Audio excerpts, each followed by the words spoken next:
Perkenalkan, nama saya Muhammad Saputra. Saya dari kelas 10-3 absen 14. Di sini saya akan menjelaskan tentang tugas operasi sistem dari komputer. Yang pertama, sebutkan macam-macam sistem operasi.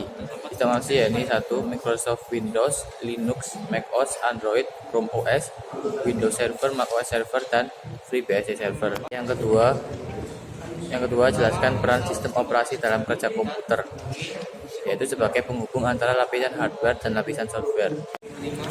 Jelaskan apa yang akan terjadi jika komputer tidak memiliki sistem operasi, yaitu pengguna tidak dapat menjalankan program aplikasi pada komputer mereka kecuali program debugging.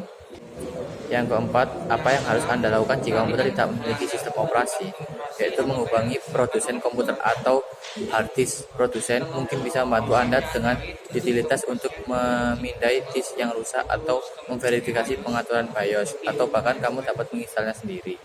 Yang kelima, indikator apakah yang akan terjadi jika sistem di komputer Anda tidak ada, yaitu pesan error di latar seperti operating system not found, tidak bisa booting, layar BIOS atau UEFI, dan tidak ada interaksi yang berfungsi.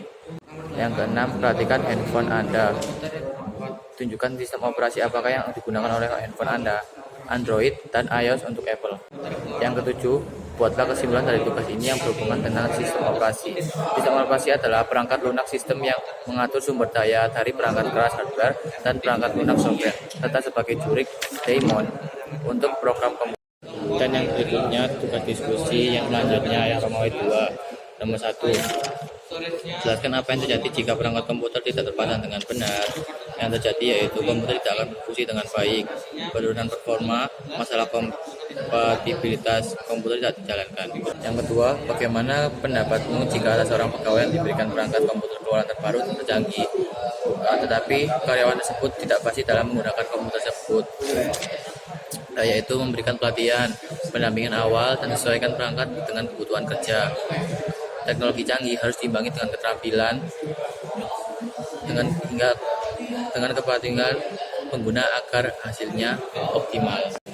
Yang ketiga, perangkat komputer seperti apakah yang harus dimiliki oleh seorang desain grafis, yaitu yang pertama CPU, prosesor tinggi seperti Intel Core i7 atau AMD Ryzen 7.